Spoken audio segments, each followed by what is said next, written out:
Hey, Hello, hello. All right. Um, we're just waiting for Instagram. just waiting for Instagram. Exactly. Here we go. Live on Instagram. Let's see. I'm Okay, gonna let me. paste this. Okay. We are now live on Instagram. Hi, happy Friday. And we will wait for Dr. Q to Yeah, hop on. I don't, let me look. I don't have, I don't have the little live on Instagram thing. I'm refreshing. Hi. You're refreshing. Yeah, it doesn't seem to want to come up. One second. No. Hello, hello, happy Friday. Thanks for joining us today. If you have any questions, Okay. go ahead and feel free to put them in the chat, or you can just share where you're tuning in from. I love I, to see all the countries that come on to this live.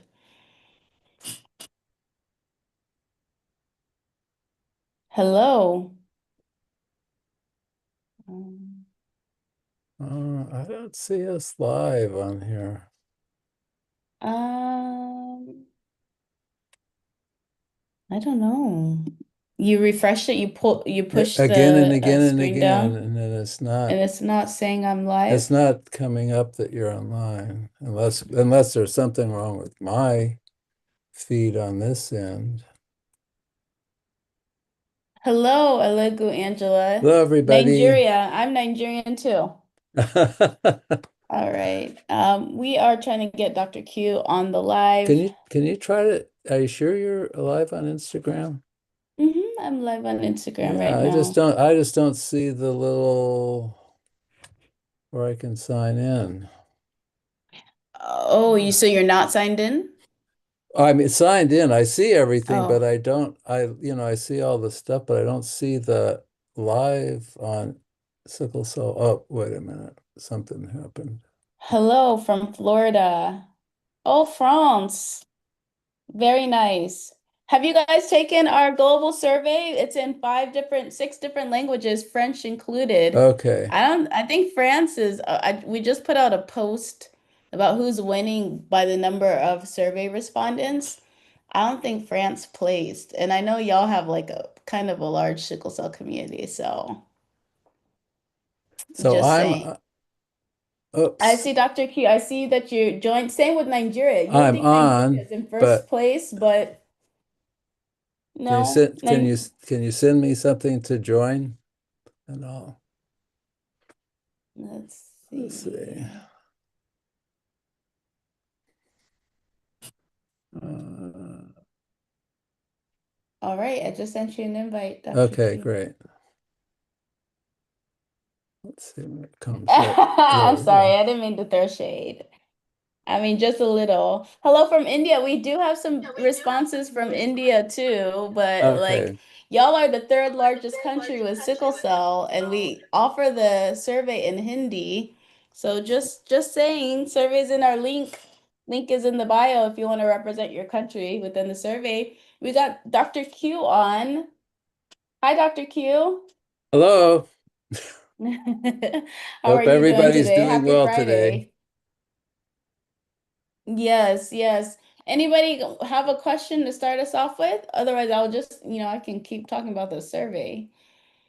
This is something we're really, it's the very first survey by us for us. A lot of those other surveys, they have like I think agenda isn't a strong word, but they have a reason for that survey. But ours is coming from the community for the community. So it's community priorities, asking the global sickle cell community. The only global survey that allows anybody from any country, anybody with sickle cell or a caregiver with sickle cell from any country, usually they have that restricted. So we're doing a little contest here. US is in first place right now. I saw Nigeria was kind of down there. Nigeria is like in third place. I think Cameroon is in second place. They're Yeah, showing up in that's right. Cameroon. Um, and then yeah, you all please go and take the survey if you can. It is in the link is in our bio to represent sickle cell within your country. I don't have any questions. No questions. You guys just came to chill, vibe out. I see Cleveland, Ohio is here, a Midwesterner. Yeah, that's where I went to medical school in Cleveland. Did you really? Yeah, Case Western. Oh wow. I didn't realize that was in Ohio. Yeah. Okay. Oh, okay. We're getting questions now. All right. What can you tell me about this new procedure that is curing sickle cell? I'm very skeptical of it as I have gone this far in life and have done okay, I believe. That's a good question. What's And the I new procedure though? so I think you're probably talking about gene therapy, and we don't Oh, technically call it a cure because it's not. It's not a cure. But it is a one-time treatment. And we call it, I guess, transformative treatments. And yeah, I mean, you're right to be skeptical because you should be skeptical of everything medicine related yep. with sickle cell. And it's a lot to think about. It's a big commitment. You would have to undergo conditioning, which is always a pretty big deal. Um, so yeah. But Dr. Q, what are your thoughts, or what can you tell, what can you share about gene therapy? Well, it's very transformative. It's only available where they have the facilities to be able to do it. So I'm just guessing, but I think there's only 10 places in the United States where you can have it done because you need to have a transplant unit that is familiar with sickle cell disease and has done uh, bone marrow stem cell transplants in sickle cell disease. You also then have to have access to a laboratory. So what they do is, and they have to have an apheresis uh, facility, which is removing your progenitor cells, the white blood cells that will repopulate your marrow. Those have to be removed, and you have to have a certain number of those to transform in order for it to be successful. So there's a lot of infrastructure that goes into that and it's not even readily available in the United States for everybody. So for Casgevy, it looks like there's 1, 2, 3, 4, 5, 6, 7, 8, 9, 10, 11, 12, 13, 14, 15, 16, 17, Oh, 18. more than So the it last is, time I I looked. think they are opening up more sites Yeah, as we're yeah, talking. yeah. So there's I know they do it actually here in the Bay Area in San Francisco. Yeah. They do it in LA as well. They do it in Utah. Are, Anybody with sickle cell in Utah? It looks like. There must be. Um, so they have a map here, and so it looks like they're opening up sites for it to make it more available for Right. people. And then the other thing is you have to be sure that your insurance or there's some more, it's not an experimental therapy anymore. It's FDA approved. The downside of that is now you have to find some way to get it paid for. When it was in studies, you enroll for the study and you're taking a chance, but it's for free. But now you have to pay. And in California, Medicare or Medi-Cal that we have will only pay. This is a kind of a weird thing. They only pay if it's successful. In other words, if you have the therapy done, the gene therapy, and you're successfully cured of sickle cell disease, or you have transformative therapy for sickle cell disease, then the state insurance will pay for it. If it doesn't work, then they won't pay for it, which is kind of weird, but it's so expensive they don't want to pay for something that doesn't work, I guess. It's very intense in terms of technology. But if Yeah. you have it done, the durability or how long that'll last that people don't know because it's not, it's not hasn't been going on for 10 years. But the expectation, and I think this is true, that it's permanent, that once you have gene therapy, it's gonna last for a lifetime, and you won't have symptoms of sickle cell disease anymore. Yeah. You're not even, and you bring up a good point, like, you've come this far in life, and you've done okay. It really is an individual decision at the end of the day, and you have to kind of weigh out your benefits with your risks. If you are in the hospital on a monthly basis, then something like this would be more attractive to you. Whereas if you're in the hospital maybe once every 10 years, then you would say, Yeah. probably not for me because, I don't get sick as often. But we also have to remember with sickle cell, there is that if you're not on, any disease modifying therapies, there is that silent organ damage that's happening behind the scenes. And a lot of times you won't notice that damage happening. So, sickle cell is sickle selling 24/7. It's got a full-time job, those sickle cells, and that's wreaking havoc on your body. So, usually you take some sort of disease modifying therapy like hydroxyurea to slow down that damage or to mitigate that damage so that it isn't as, you're not suffering from the condition as much. So hopefully that answers your question. It is like Dr. Q said, it is still relatively new. The media is calling it a cure, but I don't, just within the sickle cell community, all the experts do not call it a cure. Um, And that's because, there's different ways to kind of go about that. So we have two on market right now, two that are available within the market, and they work different ways. So it doesn't necessarily correct the actual mutation, but it kind of works around, for example, increasing your fetal hemoglobin, which is anti-sickling. So that's why it wouldn't necessarily be a cure.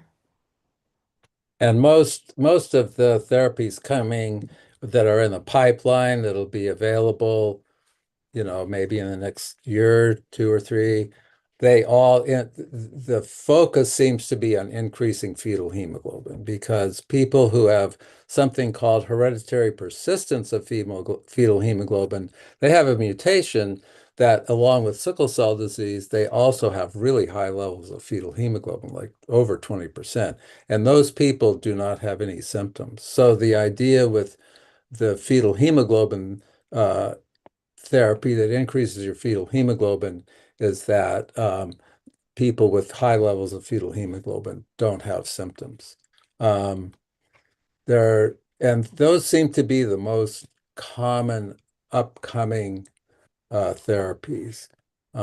There theoretically you could actually change the sickle cell mutation to revert that to hemoglobin A, normal hemoglobin.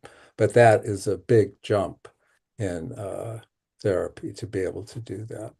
At this point, they are able to get rid of the gene that regulates fetal hemoglobin, or they interfere with other parts of the genome in order to really increase your fetal hemoglobin, which is curative, or not curative, but transformative in that you don't have symptoms anymore. But you do have a high level of fetal hemoglobin. Um, right now, I don't know anybody that has paid for any of these, so the media did put out like, oh, this is 2 million, $3 million, but in reality, they found that having sickle cell costs more than the $2, $3 million. So it's actually, if you were to go through with gene therapy, you would be saving money. Right. So as of right now, I haven't heard anybody pay out of pocket for the gene therapy because they have a lot of these patient services or people are going through Medicare or Medicaid. And so as of right now, if you're interested and this is something you'd really want to consider, cost shouldn't be top of mind for you because right now costs are being covered for gene therapies. Um, can a patient give birth? Can a sickle cell patient give birth? Do they survive? Do they have many challenges during pregnancy journey? Um, you're looking at somebody who's given birth. Um, I have an 11-year-old, guys. And yeah, I'm still here. I didn't have many challenges with my pregnancy. The only thing that I went through, I got one transfusion the whole entire pregnancy. For the most part, I was very, very, very healthy. I think it was the extra volume of blood really helped me out a lot. I did have to induce at 37 weeks because there's sickling happening within the placenta, and I was developing preeclampsia. And so I delivered my daughter at 37 weeks. So, and she's healthy, happy girl. She's at school, probably rolling her eyes right now. Um, but yeah, people with sickle cell can have, it is based off of person to person. My sister who has SS has 3 children, and her pregnancies weren't as easy. She was hospitalized often. And a lot of the times, a big, I guess, point of a big pain point is, um, managing pain while you're pregnant too. And so they have to consider both baby and mom. And so if they're getting opioids or narcotics, that stuff can get a little bit dicey. So it really does range from person to person. Has anybody else here had a child with sickle cell? I think you also have to be in a place where you have perinatologists and GY and OBGYN people who are familiar with sickle cell and uh, are able to, and your sickle cell team is able to interact with them in order to make sure they have everything ready for you, have your baby. And Somebody there here has a 4-year-old. and there's some controversy about transfusion during pregnancy, but um, I think you need to talk about that with your sickle cell provider because it does, as Cassandra said, many people get transfused around their pregnancy to make sure there's no problems. Um, what's the percentage of your child getting sickle cell if you have sickle cell as well? It depends on your partner. If you have sickle cell and say you have, and it also depends on your genotype too. Yeah. You have sickle cell, I have SS. So, and my partner has AA. So we will never have any children with sickle cell disease, but all of our children will have sickle cell trait. Now, if my partner had AS, then there would be a 75% chance every single pregnancy that I would have a child with sickle cell disease. Two people with trait, AS and AS, they have a 25% chance of having a child with sickle cell. So it just depends on what you have and what your partner has. Hopefully that's helpful. And yet those percentages are different for each circumstance. And those percentages are applicable for each pregnancy. So 75% chance each pregnancy or 25% chance each pregnancy. And if your partner doesn't know what their status is, they should be tested to make sure they don't have sickle trait. I mean, people with sickle cell trait may not have any symptoms at whatever age. And there's other traits that are like hemoglobin C is associated with SC disease, and people who have C trait would have zero problems. So it's a good idea just to check to make sure your partner doesn't have something that you'd be surprised about. Yeah. Dr. Q, is it possible to have sickle cell and never have needed a blood transfusion? Depends on the type of sickle cell, but if you had hemoglobin SS, like or S beta zero thal, which people call sickle cell anemia, that would be very unusual. If you had other types of sickle cell, like hemoglobin SC disease, for instance, it would not be it would be a little bit unusual, but not very unusual for somebody to never ever have to have a transfusion during their lifetime. With SC disease, it's a little they have high hemoglobin, so it's very unlikely that, except in a because of a severe illness, that you'd have a transfusion.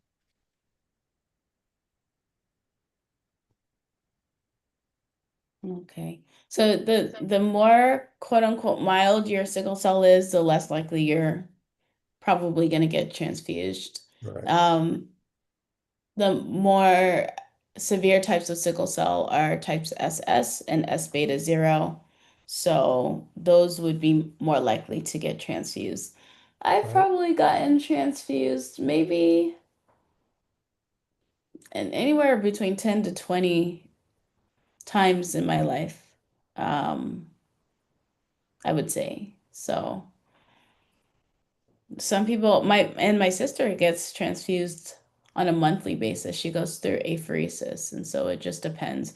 They say that if you've had more than 10 transfusions, you have to check for um, iron overload because your body doesn't have a good way of getting rid of iron. And so that's very important. We've lost too many warriors to iron overload, where iron just builds up within their heart or within their organs and shuts down the organs. And so it's really heartbreaking to hear, and that's because people don't know that every transfusion you're getting iron, and you got to get that iron out of your body so that it doesn't build up and clog up your organs. And there is a medication to do that. You have to take it every single day, though. Luna B, I didn't see your question. I'm scrolling up here. If you don't mind asking it again, I don't see your question. I think I might have missed it.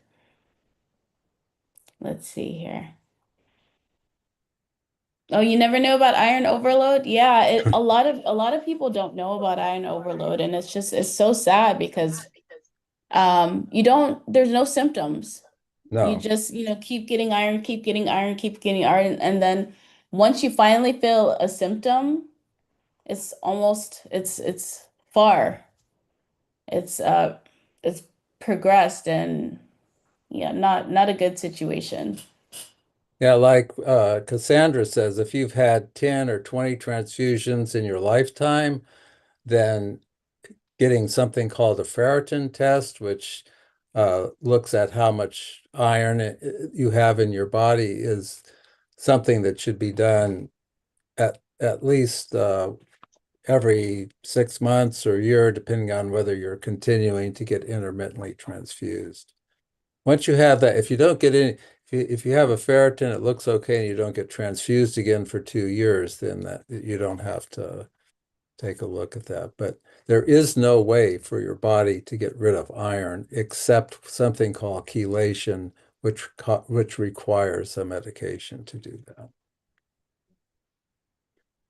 All right, Luna, I got your question. Hi, my daughter just got in for her bone marrow transplant. I'm not preparing our home for long recovery. Suggestions on what to have.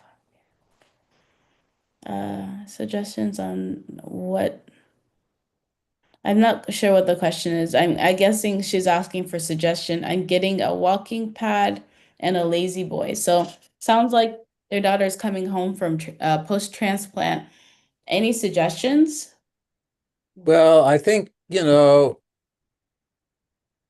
except she's immune suppressed. So the biggest issue is make sure that she's not exposed to a lot of different people, particularly if somebody has a sore throat or they don't feel well. Um, those people should not, even if they're wearing a mask, whatever, they shouldn't be visiting.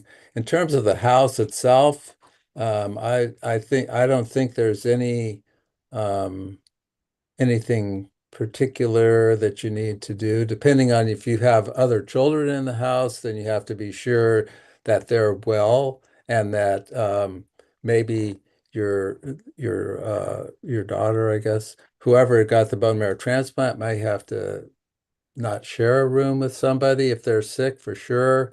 Um, and you could just make sure that your environment is clean. Infection is the biggest risk following a bone marrow transplant because you're immune suppressed on immune suppressive medicine afterwards for some period of time. And during that time, until your immune system's reconstituted completely, you're very high risk for infections.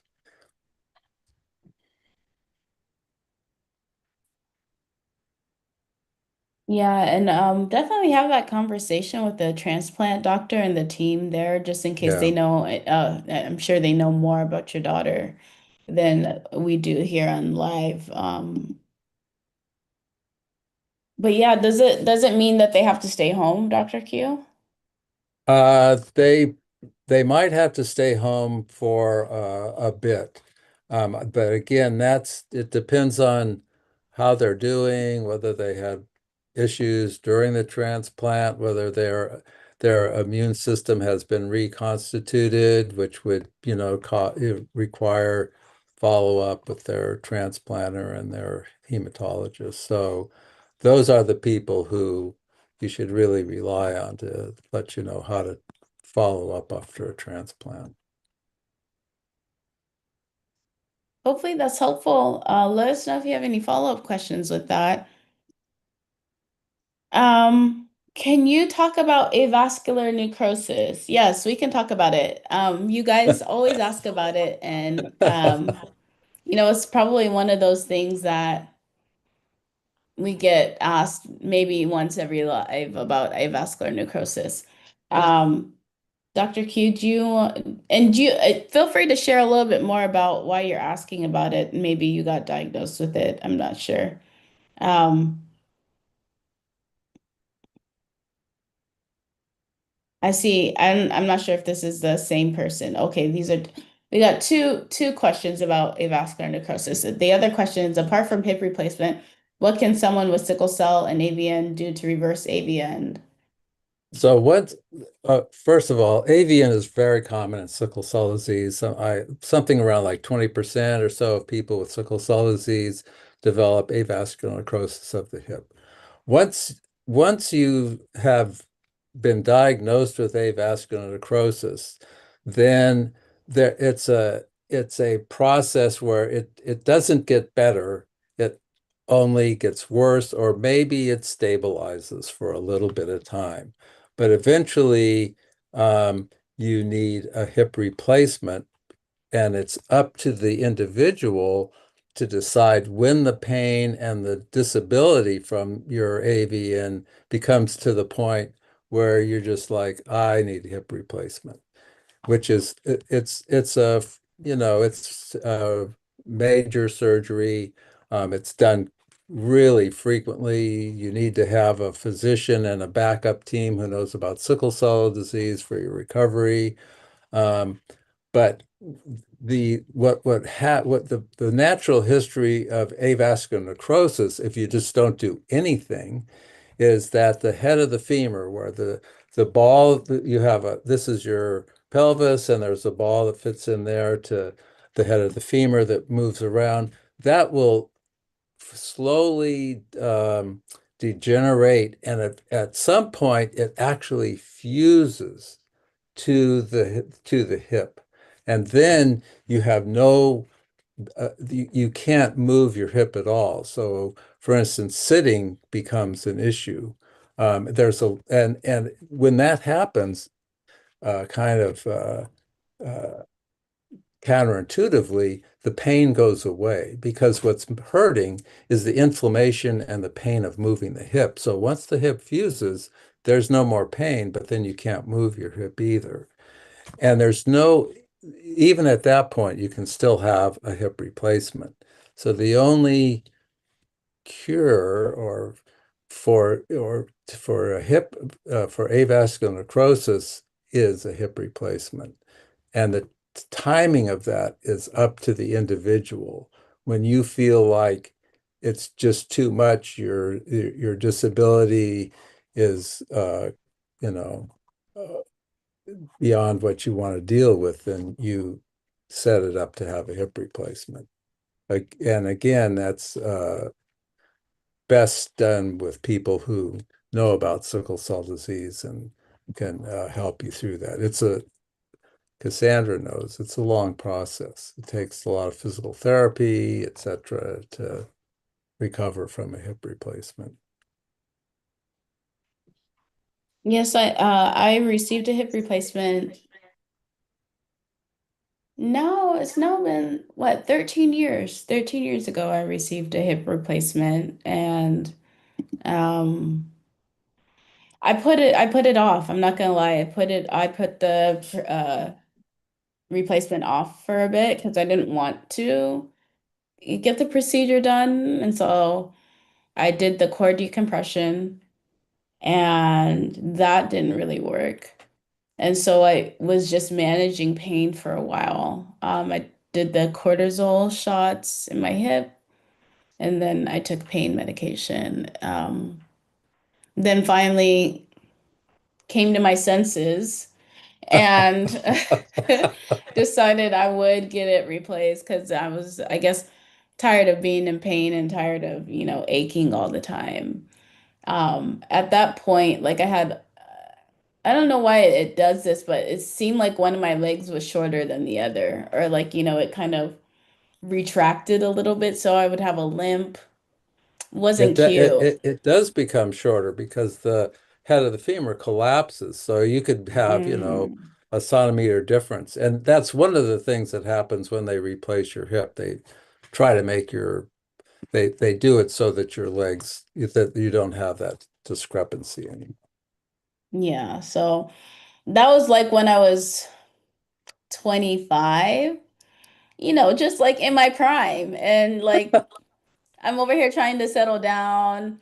And I was like, oh, let's go ahead and fix this limp a little bit, and let's go ahead and get myself in to good shape. And so I finally did the surgery. They have you up right away. They have you up next day. They're like, get up out of bed, and start walking. And I'm like, I was just like, no. But they get you up, and you got to start moving it around ASAP. And then I knew once I did the hip replacement that I would need to commit to physical therapy, because why am I going to go through all this hip replacement and not do physical therapy to make it so that I can get my hip as normal, or get my leg back to as normal as possible. So really committed to physical therapy, did that for probably months after, and here I am today. I the hip replacement does really well. The surgeon that I got it within like millimeters of the other side. So my legs are very equal. I do have chronic pain associated with it. Like I can feel when the weather's gonna get cold sometimes. That's not everybody with the hip replacement, but it's for me. And then I already feel it in my bones anyway, so I think it's a me thing. Um, but yeah, other than that, I've got follow-ups probably for like the year, and then after that they get further apart. So I went in 5 years, everything looked good, and then I went in 10 years and everything still looked good. So um yeah, and I was no longer in pain, in that pain. I got relief right after the surgery. Like I didn't feel that pain at all after the surgery, just the surgical pain. And that went away within like a couple of days. So, um, how has it been with the replacement? Are you flexible around your hips now? I think so. I'd like to think so. I think I can put like my foot up right here and yeah, I don't think I really have any restrictions with that. So, it's nice.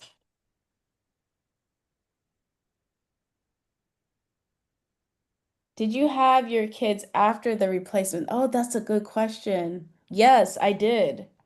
Yes, I had my daughter after the replacement. I see you're building a timeline here. Yes, so I had my daughter in 2000. No, I had my hip replacement in 2013, and then I had my daughter in 2014. No issues whatsoever with having my daughter. And if this is TMI, I apologize, but I had her vaginally. I didn't have C-section. So, yeah.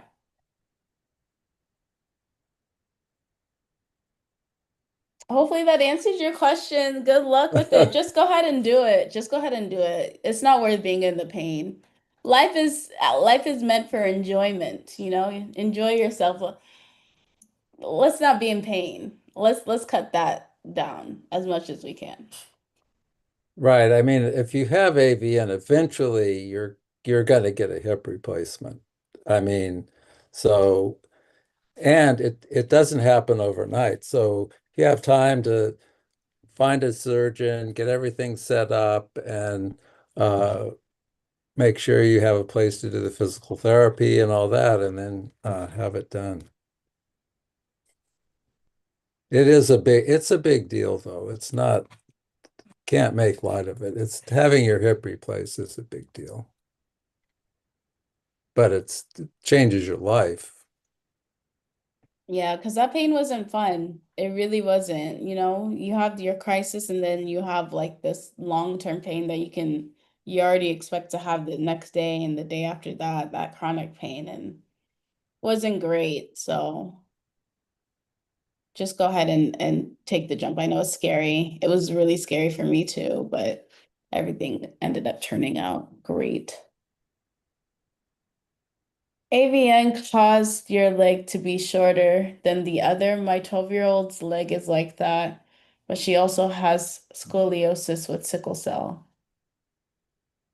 Dr. Q, is there a correlation between scoliosis and sickle cell? Do you No, know? Okay, no, just happened to it just have happened. scoliosis as well. Yeah. I mean, if you have sickle cell disease, you can have other things just like anybody else. But I think they're asking, could scoliosis be the reason why their leg is shorter, or would it be I don't think, AVN? no. Mm-mm. It's So it'd yes, probably be the AVN then. it's BAVN. And as your head, if it's the head of your femur collapses, it shortens that leg, which is one of the things that when I was practicing the physical therapist, that's one of the things she looked at was besides your mobility and everything, if one leg was shorter than the other, if the painful hip, the leg with the painful hip was shorter, then you knew that the head of your femur was collapsing.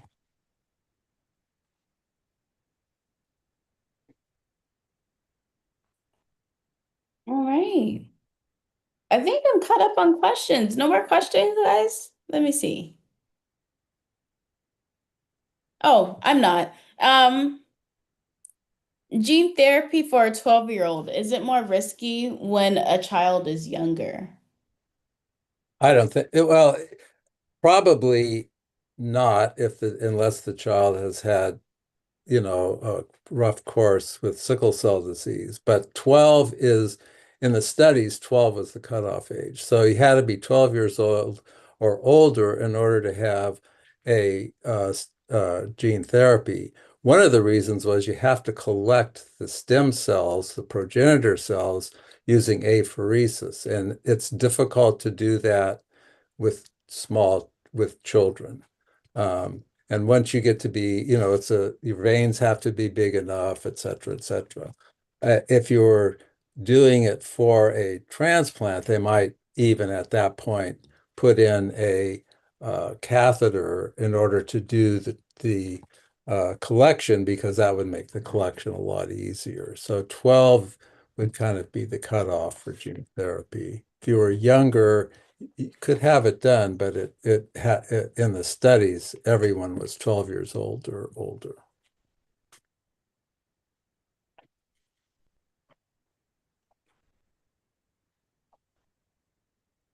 So no additional risk for being a kid. No, no, I mean, with bone marrow transplant and progenitor cell and gene therapy, you have to think about it. The younger you are, the more years, good years you're going to have ongoing. So with bone marrow transplant, before there was gene therapy, the idea was if you were a child, like even 3 or 4 years old, and you had sickle cell, and your sibling who was 10 or whatever, 5, who was an HLA match, that's when they did the transplant because you had no complications of your sickle cell disease.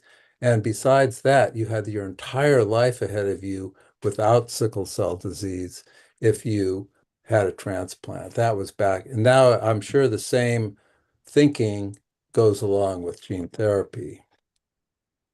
Although, again, the collection is with transplant, there's a donor who donates your progenitor cells. For the gene therapy, it's you who are the donor.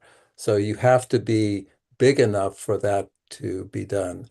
And in the studies, they cut it off at 12 because a 12-year-old's big enough to easily collect the progenitor cells from that person to transform to reinfuse for the gene therapy. All right. The next question I have is how about sickle cell disease and hyperparathyroidism? Any correlation?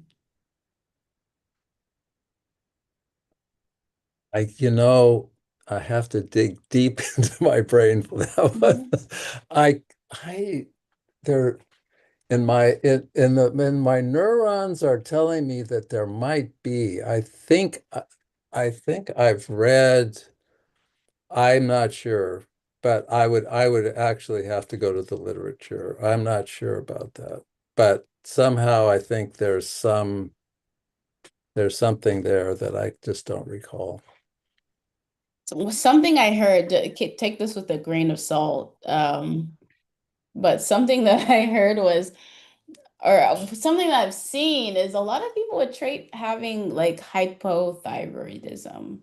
So that's Yeah, like, I've seen that within the community. I'm not sure if there's a correlation there, but yeah.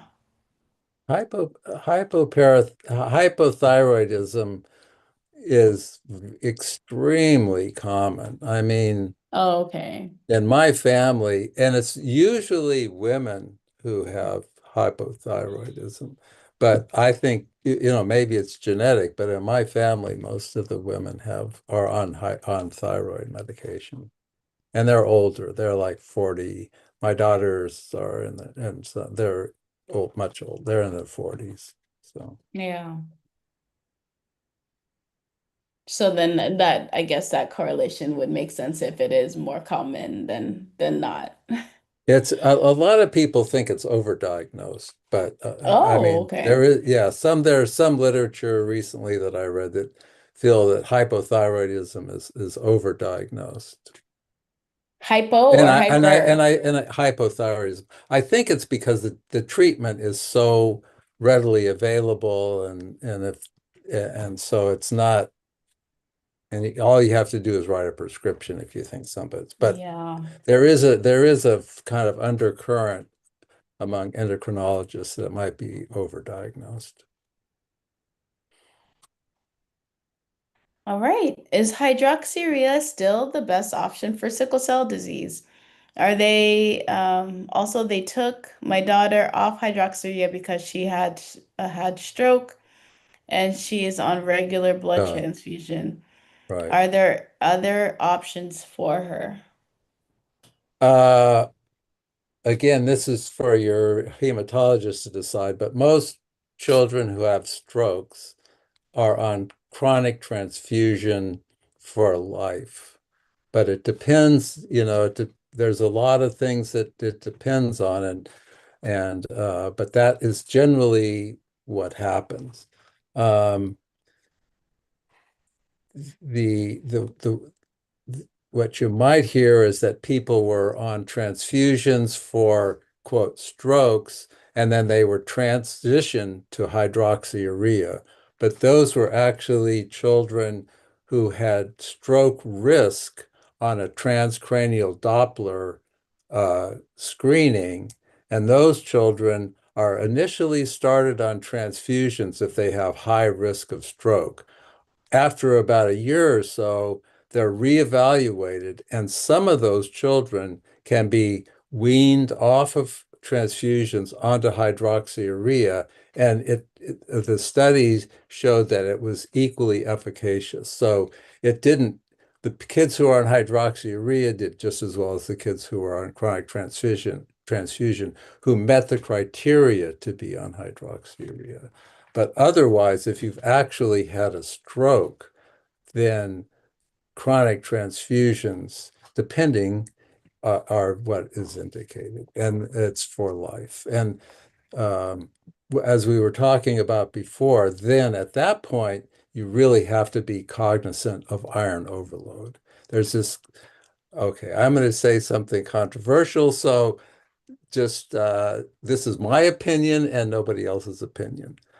Some people feel that people with sickle cell disease don't need to be chelated as early, or there's something about sickle cell disease versus thalassemia, where people with sickle cell disease have less iron overload than people with thalassemia. Personally, I don't believe that. If you are transfused monthly, your risk of iron overload and organ damage isn't any different between sickle cell disease and thalassemia.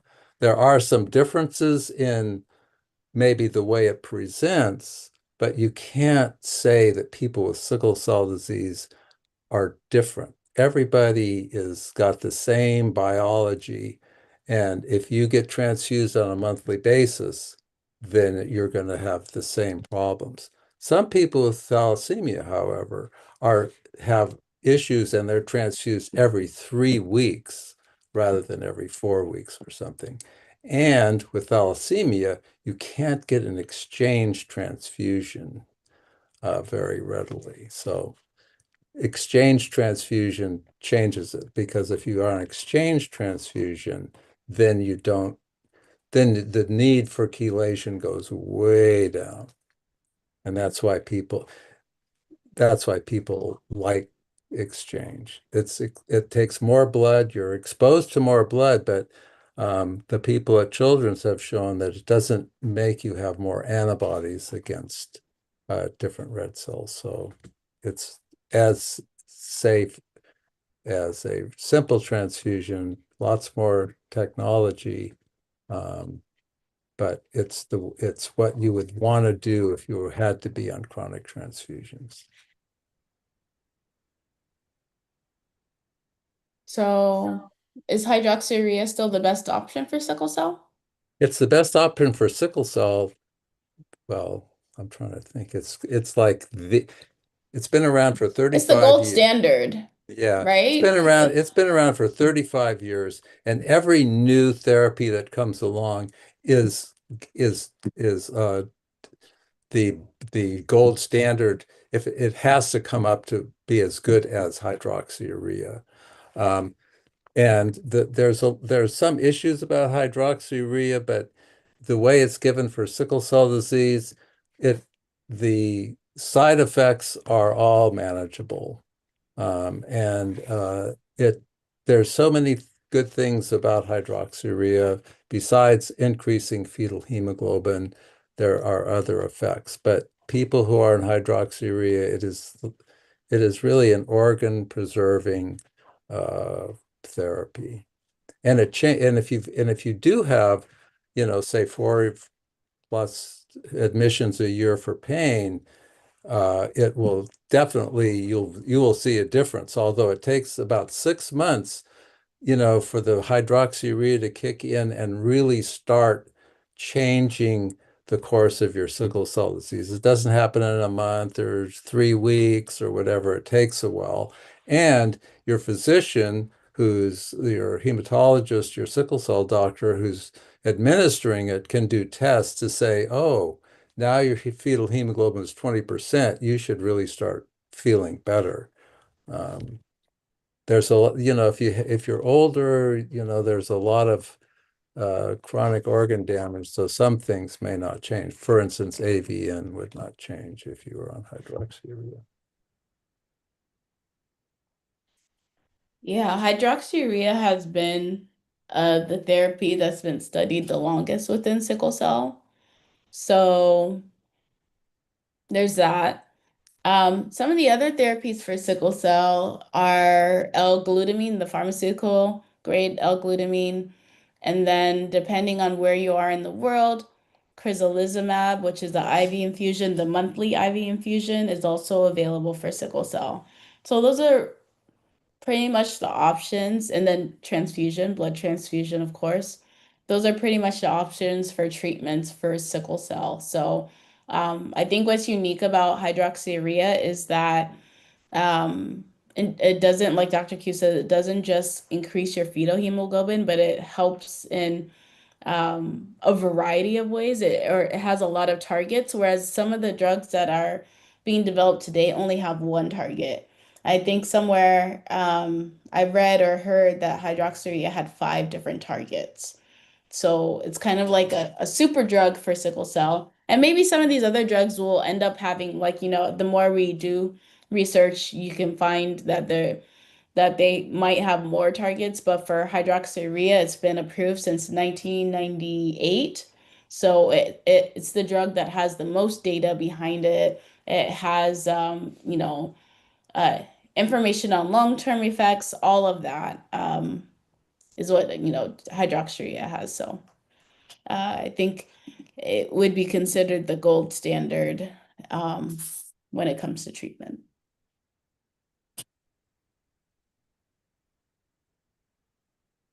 I don't have any more questions. I don't think I've run out of questions before. Any more questions over there? What are you guys doing for the weekend? Anything special?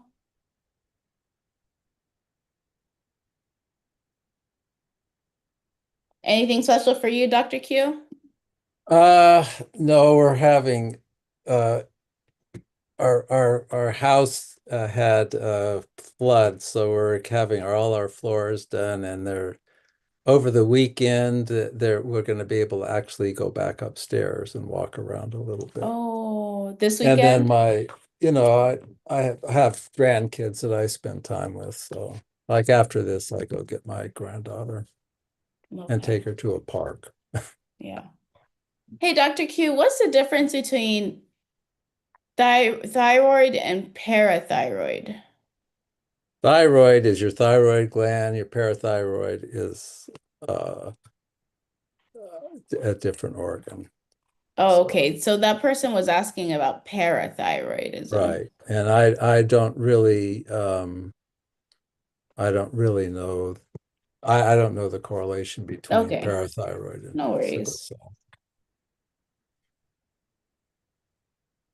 But if people want to know, if I can help out, if you write to ask at Sickle Cell 101, then I actually go to the literature and kind of simplify it or make it more understandable if somebody wants to ask a question that I can't answer on this program. Yeah, so if you want to send that question in to ask@sc101.org, Dr. Q will take a look. He's an excellent researcher. Like he's excellent at, and he has like all these articles in the thousands, in the tens of thousands, I even think. So Yeah, I he have he's something. definitely a bookworm. Yeah, I have Yeah. something called EndNote, and Oh yeah, he has I've been EndNote too. collecting articles for 20, 30 years on that. So I have a lot of articles. Can I take Endari and hydroxyurea together? Yes, Absolutely. you Yeah, they can. work very differently. And a lot of people don't take Indari because it requires you to mix up this powder in anything, actually. And that's kind of a hassle versus taking a pill, but they work differently and they're compatible for sure.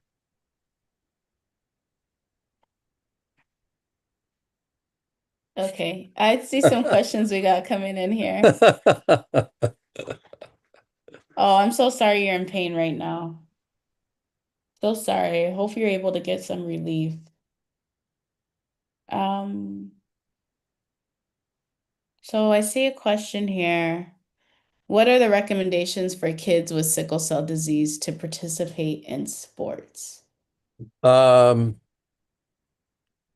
you can participate in sports. You just have to remember that depending on what type of sickle cell disease you have, like if you have sickle cell anemia, SS or S beta zero thal, your hemoglobin is going to be way lower than other people who are playing whatever sport you have. So you are not going to have the endurance that they have. The other thing is you're you're susceptible to dehydration, which increases sickling. So you have to make sure you're really well hydrated and that you get rest periods. So you can play sports, but you just have to modify the amount of time you spend in sports. You have to make sure that you're well hydrated and that you get it cleared with your personal physician that I'm going to play this sport. Is that okay? And if I do, what do I have to do so that I don't get have problems, because I'm getting that sport. For instance, people with hemoglobin who have sickle cell trait, they have to stay hydrated during intense sports. And they can get into serious life-threatening problems if they are playing an intense sport like football or even basketball and it's warm out and they're not drinking enough water. They can have what's called hyperhemolysis, which can be life-threatening. And people with sickle cell trait have died from hyperhemolysis. So you got to be careful if you have sickle cell trait or sickle cell disease if you're playing a sport. It doesn't mean you can't, it means you have to modify what you're doing in order to play that sport. Okay. One, one In of high my school, one of my big pet peeves was gym teachers at high school wouldn't let people with sickle cell disease drink water because the other kids couldn't. that's And they ridiculous. and they would make them run, like if they had a The thing where they had to mile. run a mile or something like that, and they would hassle the kids with sickle cell because they didn't run fast enough. I mean, that I was remember I ran the mile once, and that gym teacher got in so much trouble from my mom. My mom was like ready to sue all that stuff because it was in my IEP. I'm not supposed to be running, and they made me run. Yeah. Yeah. But I did in high school, I did do modified PE where it was more weight training. So I was like, Yeah. doing the all that stuff. I don't There think I ended up getting the muscles I desired, but at least I went every morning. And then I actually did color guard and winter guard. I know a lot of you guys don't think that's a sport, but it was very much a sport for me. And it is very like, physically demanding.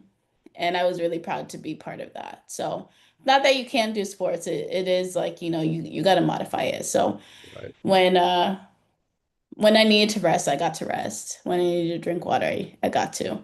So, um And something like weight training is really good for, I mean, you don't, it's something that you can do with sickle cell disease. yeah. Where or how do you start stem cell treatment for sickle cell? So you start off by talking to your provider, your sickle cell specialist, and you have that conversation with them. Whether you would be a good candidate for that, what are some of the risks that would be involved with that? But yeah, you start off with having the conversation with your specialist. What do you think, Dr. Q? Yeah, I think, there's informed consent for all of these uh, therapies that we're talking about. So informed consent doesn't mean that the doctor stands in front of you and just tells you, oh, these are all the side effects. You have to understand and appreciate what the side effects are and decide that the risk involved it does not preclude you from doing this therapy. So you have to feel like, well, there are serious risks with bone marrow transplant and these therapies. So you have to decide whether the risk is worth the benefit. And the benefit is huge, but in bone marrow transplant, there's also actually more risk than there is with gene therapy. So you have to be cognizant of it. The risks of all these therapies are really going down. I mean, as there are new ways to treat and prevent graft versus host disease, which used to be a big problem well, it still is a problem in bone marrow transplant, but the treatments and the therapies to prevent problems or treat them are way more than they were when I was started taking care of people with sickle cell disease. So, but you need to talk to people, find out what the risks are, and how many people have you done a bone marrow transplant for? How many of those people had complications, etc. So,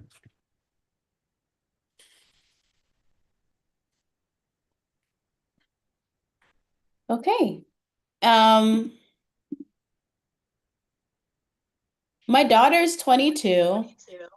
This is the question I was laughing at earlier. Not laughing at, but like I can relate. My daughter's 22. She started ordering cocktails when she goes out with her sister. That would be me and my sister for sure. Um, is this something she should pull back from doing? So right off the bat, there's so many studies that are coming out that saying your mom lets you do alcohol. that? Your mom lets you go out and have cocktails with your sister? Yeah. But yeah. I mean let she can't control me anymore. I pay my own bills. So let is a strong word, but she definitely shares her opinion strongly. Um and I'm one of six kids, right? And the sister right below me, we're only 16 months apart. So and then the youngest one is 10 years. And so she's still like within that culture. So we all hang out because we all get along pretty well.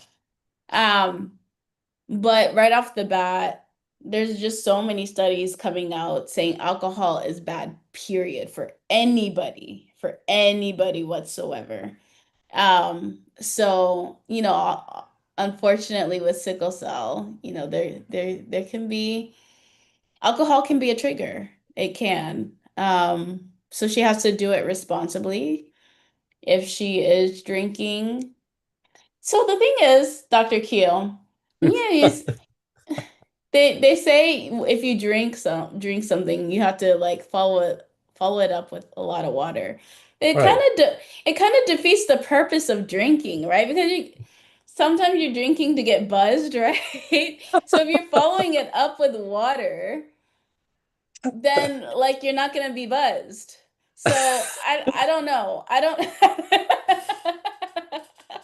I don't know the right answer to this because when I drink, I want to get like, but like I want to relax. I want to get buzzed and all of that. So, um, water follows up, but follows up for me like later on down the line, and I cannot advise that for everybody Right. because you know. Cassandra is Um, not giving advice at this I am present not moment. giving advice. I am just sharing my thoughts off the top of my head.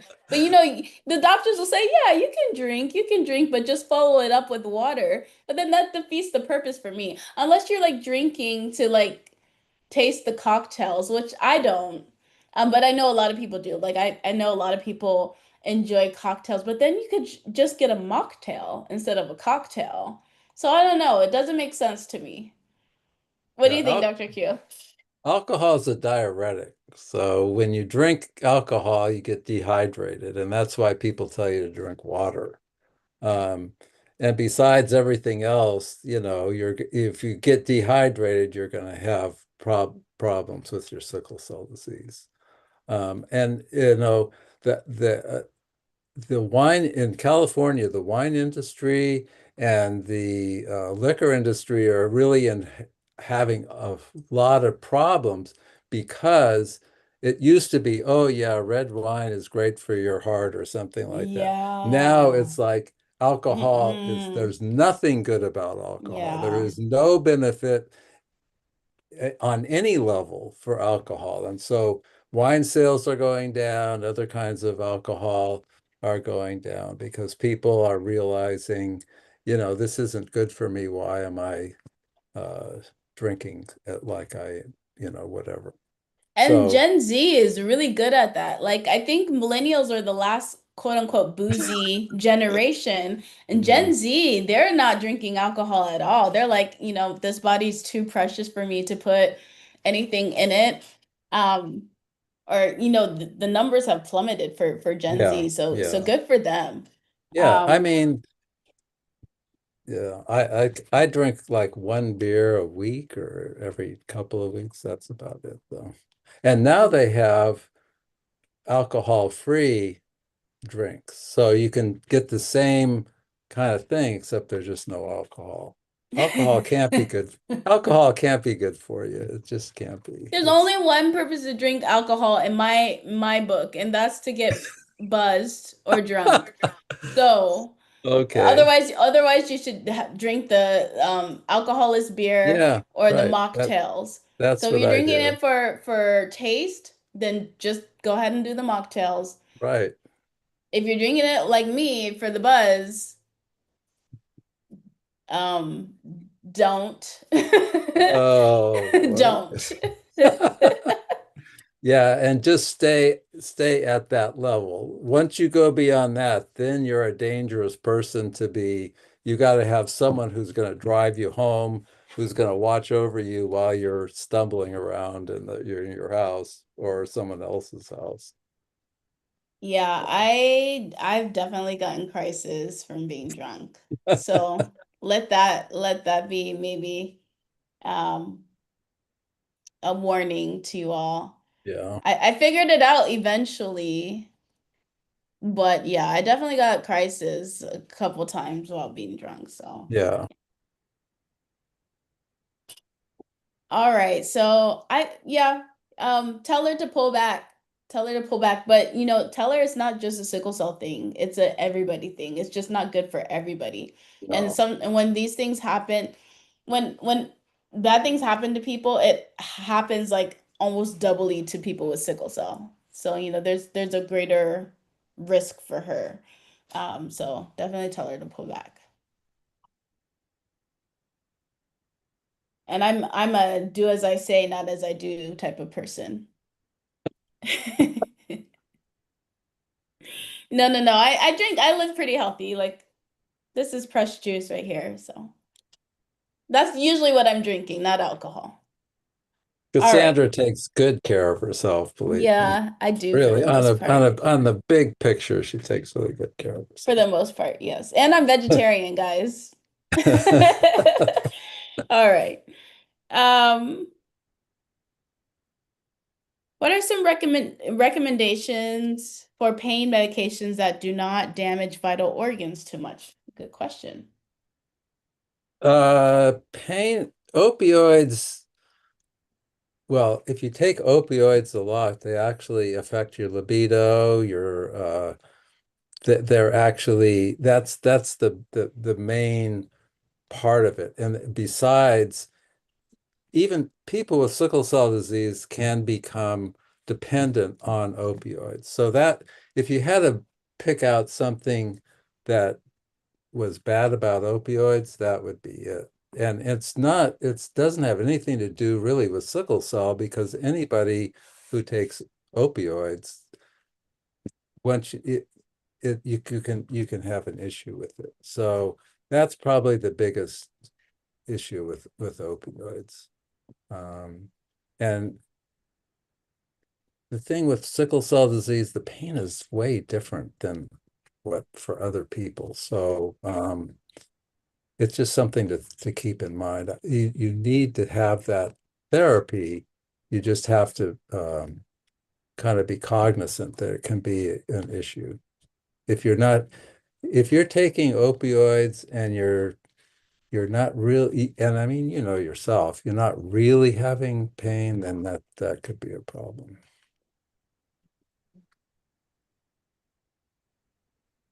So, so are there not really any pain medications that don't damage organs? They do, no, they can damage. They help. They interfere with some endocrine things, but they don't actually physically damage things. And then also you have to take it as prescribed because if you're Right, taking too much ibuprofen, for example, that's where you get into trouble with your kidneys and right. too much Tylenol or paracetamol get in trouble with your liver. So kind of have to take as directed, but I guess long term, if you're taking the right dose, are there any long-term effects to opioids if you're not misusing it? Now, if you're not misusing it, no, Yeah. not really. No. Okay. But you have to think about it. If you're taking opioids a lot, should you be on hydroxyurea or some kind of other therapy if you're having pain episodes and you're personally worried, well, I'm taking a lot of opioids, then you're having a lot of pain episodes and maybe you should be taking a medication for your sickle cell disease. Yeah. So as long as you're taking it as instructed, you should be fine. You should be within the Yeah. clear. All right. We did talk about iron overload. We can circle back around with that. I've been going to the hospital constantly for the same pain problems for 2 weeks daily, spending 140 pounds each day to go to the hospital and back, but my hematologists aren't taking me seriously. What can someone do in that situation? I think what you have to, And this person's in the UK, so I yeah, guess understanding whatever the healthcare structure is for the UK. right. I think if you're in the hospital every 2 weeks for the same pains, you have to you have to, there has to be some kind of a diagnosis. I mean, what could be happening is that your pain, that you're not withdrawing from the pain medicine in between these episodes so that you're what you and I'm just guessing this is just for what you think is a new pain episode could actually be withdrawal from being in the hospital a week ago or something like that. A lot of people the kids and the young adults who I took care of, they would leave the hospital and they would just say, "Oh, I'm done," and they would just stop taking anything, even though I would try to get them to taper off between their admissions. And if you just stop cold turkey, then you're going to be sick within a few days, like 4 or 5 days, you're not going to feel well. If that's not what it is, and you're going in that often, then you should really figure out what is the diagnosis. Why is this happening? And make sure that it's not something either unrelated to sickle cell disease or there's some reason that your sickle cell disease is causing you so much pain. So I think it's either withdrawal problems or you could have a problem that you need to have diagnosed by the people who are taking care of you. You shouldn't be having pain every couple of weeks. So what do they do if so you would demand for like a diagnosis? Is I that what would you're talk saying? I would talk to the doctors and say, I'm in every 2 weeks. I and make sure it's not because of the withdrawal from the medication, and then try to get them to work you up for something, depending on where your pain is. We don't know anything about that, to make sure that you don't have either a sickle cell related problem or a problem that's not sickle cell disease that is causing pain, and those kinds of things need to be worked out. I mean, and like there's a lot of things that cause pain. You could have AVN, you could have problems with your back, you could have something going on internally. It just needs to be sorted out. And a lot of people blame everything on sickle cell disease or opioids when it doesn't, that's not the issue at all. Yeah, this person said they just came out of the ICU a few months ago and have been going to the hospital the last 2 weeks for the same pains, but the Yeah, hematologists aren't listening, saying it's in their head. yeah, that's a common. That's not good. No. If you were in the ICU, I mean, obviously you were pretty sick, and so something's going on. But I mean, That's what I think. I would switch doctors if somebody's telling me it's in my head. Yeah. That doesn't even sound like it's a Um, good provider right, patient right. match at all. How long have you been with those doctors for? Maybe you can. I'm not sure what. Do you guys get assigned at through NHS a sickle cell No, specialist, or do you know how that works?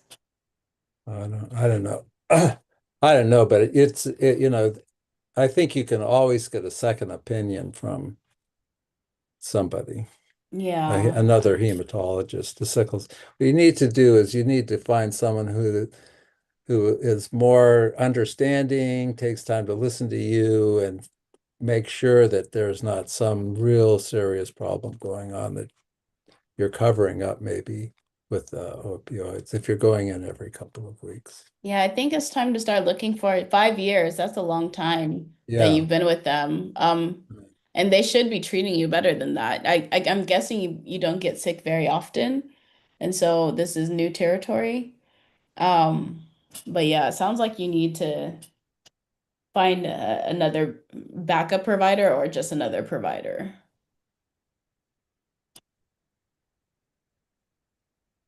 She says, but the heme team, they're all new from this year. Oh, so they don't have Uh, experience. yeah. Sickle cell disease is really, it's a very rare disease. People who enter medicine as a resident or they've just finished their residency, their exposure to sickle cell disease has been very minimal. When I went to medical school, I don't think they ever talked about sickle cell disease except to use it as an example in a genetics class. They Yeah. never talked about sickle cell disease. And when I started taking care of people with sickle cell disease, Hi, Nessa. even Sorry, I though didn't I mean to interrupt even you, though I Dr. went King. to did my residency at Children's with a big sickle cell program and took care of people as a resident with sickle cell, when I started doing it myself, I realized how little I actually had learned about sickle cell. It took a couple years to really to feel confident that I knew something about sickle cell. All right.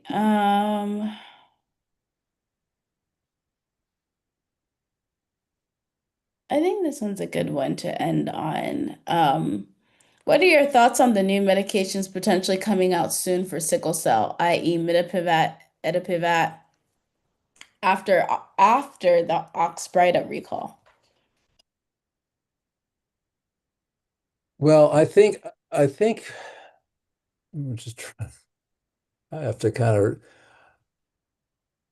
I think that the studies in for medications for any, this is not just sickle cell, but studies for medications, during a study, there's only a few people, generally speaking, like less than 100, 200, whatever, who are exposed to the drug. And that does not necessarily tr um, say what's going to happen to the whole population. When usually, frequently, not usually, but sometimes when drugs finish when they get approved by the FDA in this country, they still are under a mandate over the next 3 years to make sure that whatever you thought the drug should be taking care of is actually working. So until you open the drug up outside of a study, you don't really know how that is going to affect the general population. And so some drugs, once they were released and they were used outside of a study, then they didn't do as well as what people thought they would do. And crizolizumab is one of those drugs that, in its huge study in Africa, um, did not meet the uh, intended results that the drug company thought it would. And that, um, it really it's the reason that in Europe it's no longer um, recommended. So until you give it to until you use a drug in a large population, you're not absolutely sure that it's going to help everybody. And sometimes, for instance, in order to get FDA approval, you only pick one thing. Okay, this drug will increase hemoglobin, but doesn't say anything about pain, doesn't say anything about the long-term effects. Is this going to make people with sickle cell better? To get the FDA approval, they just says it'll increase your hemoglobin. Well, increasing your hemoglobin is not treating sickle cell. So even though you get FDA approval, you haven't really proved that it increases the life, it increases there's an increased benefit for people with sickle cell. So there's an inherent kind of problem with the FDA approving drugs, because what they use to approve the drug, the drug company sort of decides what that's going to be. Our drug will do this. And then the FDA says, okay, if your drug does that, then you'll be approved, even though it may not really improve the lives of people with sickle cell. So that, to me, that's one of the problems with drug approval and why some drugs don't work very well once they're being used by the whole population. All right. Well, we are gonna go ahead and wrap up for today. Dr. Q, do you want to share your statement before we sign off? Yes. So everything you hear from coming out of my mouth is my opinion only. Other physicians, sickle cell doctors may not agree with me. Um, a lot of I'm not researching. I don't have like a tablet in front of me where I'm looking up answers. This is just from my own recall. So some of the things you hear from me may not be very accurate. So you have to make sure that you go to your personal physician and make sure say that what you're doing or what you heard does not is appropriate. Um, and this is really just for education. It's my opinion, trying to educate people with sickle cell disease because that's what Sickle Cell 101 is about not giving advice or telling you to take any particular kind of therapy or medication or anything like that. The people, for instance, who do gene therapy, who do bone marrow transplants, know way more than I do about those kinds of things. I know it from the periphery, they actually do it. So those are the people you should talk to if you're thinking about some kind of therapy like that. And with that, I wanted to say thanks for everybody who listened in and thanks for all your questions. And you can always send me a request for something in from Sickle Cell 101 Ask. Yeah, and you can send, if you didn't get your question answered today, you can send it to ask@sc101.org. Right. And with that, happy Friday. Take good And care of yourselves this weekend. Oh, yeah. actually, we're going to be back in a couple minutes Oh, to yeah, hear that's about a right. study, surrounding pain. So if you guys are interested in that, we'll be back in a couple minutes for that. Other than that, have a wonderful weekend ahead. Bye bye, everybody. Bye. Okay.